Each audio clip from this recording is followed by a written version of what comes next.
오늘은 유일하신 구주 그리고 우리 주님에 대해서 함께 배우려고 합니다. 우리가 지금 계속해서 사도신경을 배우고 있습니다. 성자 하나님과 우리의 구속에 대해서 배우고 있는데요. 사도신경은 세 가지로 구분한다 했습니다. 첫 번째는 성부 하나님과 우리의 창조에 대해서, 그 다음에 성자 하나님과 우리의 구속에 대해서, 또 뒤에 가서는 성령 하나님과 우리의 성화에 대해서 배웁니다. 그러니까 성부 하나님은 창조 사역을 하셨고, 성자 하나님은 이제 구속의 사역을 하셨고, 성령 하나님은 우리를 새롭게 그리고 거듭나게 거룩하게 변화시키는 성화의 사역에 관여한다. 이렇게 여러분 이해하시면 되겠습니다. 그 중간으로 우리는 성자 하나님과 우리의 구속에 대해서 함께 살펴보고 있습니다. 성자 하나님에 대해서는 두 가지로 우리는 질문할 수 있는데요. 하나님 과연 누구십니까? 그분은 어떤 분이십니까? 또 그분이 어떤 일을 하셨습니까? 이 두 가지를 바탕으로 하고 있는데, 지금까지 계속 성자 하나님은 누구이십니까? 그분은 예수님이십니다. 예수라는 뜻은 구원자라는 뜻인데, 나사렛 예수라는 이름 안에서 고난받는 종의 모습, 그리고 예수라는 것을 히브리어로 하면 여호수아, 굉장히 영광스러운 이름입니다. 그래서 고난받는 영광의 예수, 구주이십니다. 이렇게 고백을 했단 말이에요. 그러면 그 구주, 구원자 되시는 예수님은 어떻게 우리가 신앙을 고백합니까?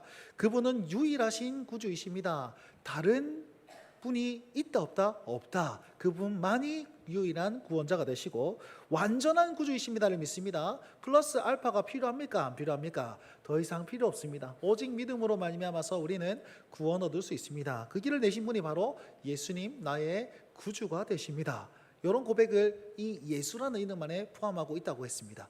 그리고 두 번째는 그분은 그리스도이십니다. 그리스도는 직분이죠, 직분. 예수님이 그리스도직을 감당하셨습니다. 그래서 그 그리스도는 기름 부음 받은 자라는 의미로 직분을 받으셨는데, 하나님께서는 그들에게 사명, 그를 보낸 사람이 바로 하나님이시고, 보내신 분이 하나님이시고, 보낼 뿐만 아니라 직분을 주심으로 능력까지 같이 주셨다라는 것을 의미하고 있습니다. 그리고 그가 직분은 어떤 직분을 감당하셨습니까? 선지자, 제사장, 왕의 직분을 감당하셨고, 그리고 그 직분이 지금 이 순간 우리에게 주어져서 우리도 그리스도인으로서 선지자, 왕, 제사장의 직분을 감당합니다. 우리는 어떻게 선지자의 직분을 감당합니까? 그를 고백함으로, 전도함으로 우리는 선지자직을 감당하고, 제사장직은요, 무슨 제물을 드린다 했습니까? 감사의 제물을 드린다. 우리가 감사의 고백을 드림으로 말미암아 우리는 제사장직을 감당하고 있으며, 왕의 직분은요, 그분의 다스리심을 받음으로 우리가 죄를 다스리고, 그리고 이 땅의 만물들을 다스리는 입장에서 우리는 살아갈 수 있다. 이런 쪽으로 해가지고 우리 역시 이 그리스도 직분이 여기에 주어졌음을 지난주에 배웠습니다. 오늘은요, 이렇게 유일하신 아들, 그분은 우리 주 되심을 나는 믿습니다 라는 고백을 같이 배움으로써 성자 하나님은 누구이신가에 대한 부분들을 이제 마무리하려고 합니다. 자, 유일하신 아들 우리 주에 대해서 배우는데 33문은 이렇게 묻습니다.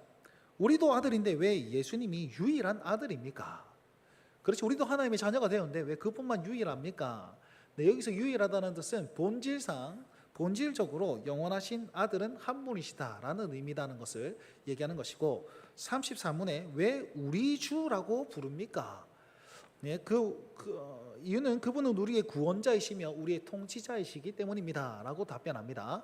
자, 무슨 말인지 잘 모르시면은 여기는 우리라는 단어와 구원자라는 단어와 통치자라는 단어를 핵심적으로 보시면 되고, 저 33문은 본질적으로 여기에 포커스를 맞추면 되겠습니다. 자, 한번 세부적으로 한번 알아봅시다. 제가 질문을 읽으면 답을 읽어주십시오. 우리 역시 하나님의 자녀인데 그분을 왜 하나님의 독생자라고 부릅니까? 왜냐하면 오직 그리스도만 본질로 하나님의 영원한 아들이시니. 네, 본질로 하나님의 영원한 아들이다 이렇게 고백하고 있죠. 하나님의 자녀는 두 가지로 구분할 수 있습니다. 첫 번째는 본질적으로 영원한 아들이 있고, 두 번째로는 은혜로 입양된 자녀가 있습니다. 자, 자녀는 두 가지가 있다고 했습니다. 본질적으로 영원하신 아들이 있고, 그 다음에 은혜로 입양된 자녀가 있습니다.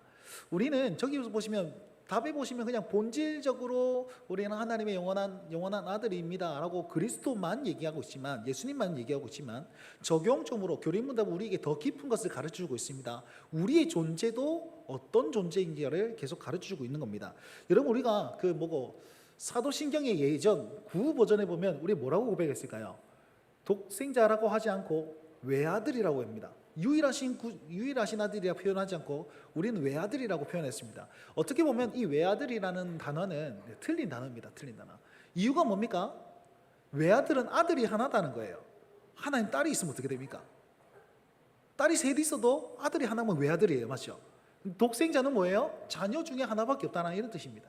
그래서 그분을 우리는 유일하신 아들이다라고 고백을 하는 겁니다. 다른 딸도 없고, 그래서 저기 이단에 가보면 어머니 하나님도 얘기할 수도 있고 여러 가지 주구장창 여러 가지 얘기들을 많이 하고 있습니다. 우리는요 다른 자가 없고 독생자 아들 하나가 있다 이렇게 얘기하는 거예요. 그래서 어떻게 보면 외아들이나 독생자나 그게 그거 아닙니까? 예, 맞습니다. 그게 그겁니다. 근데 이단들의 어떤 구설수를 잡지 않기 위해서 우리가 개혁을 이제 이 고백을 바꿈으로써 유일한 아들이다라고 우리는 고백하고 있는 겁니다. 자, 중요한 건 이게 중요한 게 아니고요. 독생자, 유일하신 아들은 왜 하나님의 아들이 되셨느냐, 그것을 어떻게 증명하느냐, 성부 하나님과의 특별한 관계 속에서 우리는 그분이 유일하신 아들이다라고 고백하고 있습니다. 누구와의 관계라고요? 성부 하나님과의 관계. 그래서 교린문답에 보시면 본질적으로 영원한 아들이다, 하나님의 영원한 아들이다라고 합니다. 이 두 가지 단어는 어디에 있냐면 니케아 신경이라고 있습니다. 우리가 사도신경 고백하잖아요. 사도신경 고백하기 이전에 니케아 신경이라는 것이 있습니다. 거기에 뭐라고 표현하냐면 모든 세상이 있기 전에 나신 영원하신 아들, 그리고 성부 하나님으로부터 나신 본질적으로 동일하신 아들이라고 얘기하면서 성부 하나님과 성자 하나님이 본질상 동일하다는 의미를 구체적으로 고백하는 그 고백서가 있었어요. 그런데 사도신경을 쭉 넘어오면서 요건 살짝 빠지고 유일하신 아들 이렇게만 바뀌게 된 겁니다. 그럼 틀린 거냐? 아니요. 요 말씀은 로마서 11장에 그대로 나타나 있습니다. 다만 우리의 고백을 간소하기 위해서 살짝 뺀 거죠. 우리 예전에 원래 다른 고백에는 우리가 예수님께서 무덤에 묻히시고 음부에 내려가시고라는 그런 고백도 들어가 있습니다. 근데 지금 그것은 지금 우리가 고백하지 않죠. 그러면서 시대가 지남에 따라서 이제 교회가 공적인 어떤 회를 통해서 그렇게 결정한 것이 옳습니다. 자, 아무튼 니케아 신경에서는 본질과 영혼에 합한 그분이 성부 하나님과 동일한 존재이시다라는 것을 얘기하고 있고, 우리는 독생자가 그분이 왜 유일하신 아들입니까? 라는 것을 그분의 사역을 통해서 잘 알 수 있습니다. 그분은 하나님께서 보내신 그 사역, 맡기신 그 사역을 충분히 이행하셨습니다. 하나님 아들로서 죽으시고 부활하시고 그 다음에 승천하시고 보좌 우편에 앉으시고 곧 다시 오실 것입니다. 그죠? 그 모든 사역들을 비추어 봤을 때 이분은 하나님의 아들로서 사역을 하셨구나라는 겁니다. 제가 이렇게 입 아프게 열심히 블라블라블라 설명을 했지만 우린 다 아는 거 아닙니까? 그죠? 예수님 어떤 분입니까? 그분은 삼위일체 하나님이시고 본질상 똑같은 성부 하나님과 동일하신 하나님입니다 라는 거를 다 아시잖아요. 근데 이런 표현만 꼭 기억하십시오. 성부 하나님과의 특별한 관계 가운데서 그분은 유일하신 아들이 되셨구나. 요거를 여러분 꼭 기억하시면 좋겠습니다. 왜 제가 이걸 강조하냐면 그 다음에 은혜로 입양된 자녀를 설명하기 위해서입니다. 은혜로 입양된 자녀이다. 자, 은혜로 입양된 자녀가 누굴까요? 우리겠죠, 우리. 우리는 어떤 근거에서 은혜로 입양이 되셨습니까? 이렇게 표현할 수 있습니다. 독생자와의 관계. 자, 보세요. 하나님과 성부 하나님과의 그 다음에 예수 그리스도의 관계가 특별한 관계에서 이분은 영원하신 하나님의 아들이 되셨습니다. 그리고 이분을 통해서 우리는 이분의 아들이 되는 거예요. 이분의 자녀가 되는 거예요. 이해가 되세요? 그러니까 이 특별한 이 관계를 유지하기 위해서, 이 관계를 형성하기 위해서 이 성부 하나님은 진짜 유일한 그 아들을 십자가의 못 박게 내버려 두신 것이고, 그리고 이 아들을 포기함으로 말미암아 많은 은혜로 입양된 자녀들을 부르셨다는 관계죠. 그걸 교리문답은 뭐라고 얘기하면 독생자와의 관계를 통해서 우리는 은혜로 입양이 되었다라고 얘기한 겁니다. 그러니까 그분을 통해서 우리는 하나님의 상속자가 되고 창조주의 그 특권을 가진 주의 백성이 되고 하나님의 형상을 회복된 주의 백성이 된다라는 겁니다. 결국 우리는 누구의 공로로요? 예수 그리스도의 그 특별하신 아들이신 예수 그리스도의 공로로 말미암아서 우리는 은혜로 입양된 자녀로 살게 되었다라는 겁니다. 갈라디아서 4장에 보시면 그의 아들의 뭡니까 이게? 영을 우리에게 보내셔서 우리로 아빠 아버지라 부르게 하셨다라고 고백을 하고 있습니다. 갑자기 저는 저거 보니까 저건 잘 안 보이네요. 글자를 더 키워야 되겠습니다. 자, 이렇게 본질적으로 하나님의 영원한 아들이신 예수님을 설명하면서 우리의 존재도 얘기하고 있는 거예요. 여러분, 우리의 존재는 뭐라고요? 뭘로? 은혜로. 은혜로. 그분의 특별한 관계를 포기하심으로 말미암아 우리가 특별한 관계 아래 초대되었다는 거죠. 이게 하나님의 놀라운 사랑이고 놀라운 은혜라는 겁니다. 다시요. 그분은 성부 하나님과 특별한 관계에 있으나 그 관계를 포기하고 내려놓음으로 말미암아 우리를 특별한 관계 아래 초대해 주셨다는 거예요. 그 은혜를 기억하시면서 이 33문을 고백하셨으면 좋겠습니다. 자, 그 다음에는 우리 주에 대해서 함께 살펴보도록 하겠습니다. 당신은 왜 그분을 우리 주라 부릅니까? 읽어보겠습니다. 시작.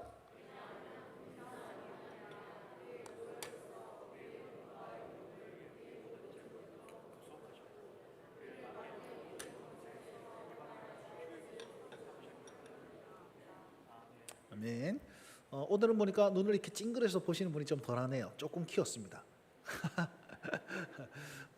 그리고 제가 이게 오후 예배 마치고 나니까 어떤 집사님이 손가락 부셔졌어요.